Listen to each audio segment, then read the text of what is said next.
Hello, welcome to University Updates.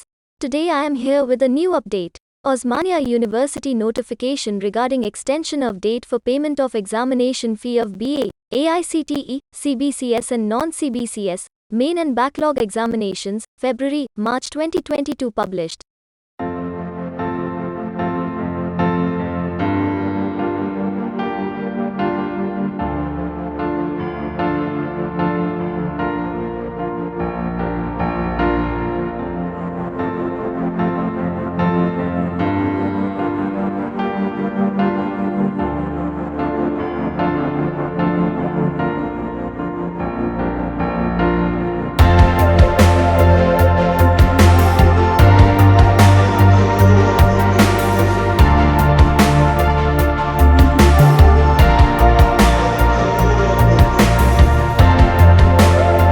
For official notification, visit link in video description.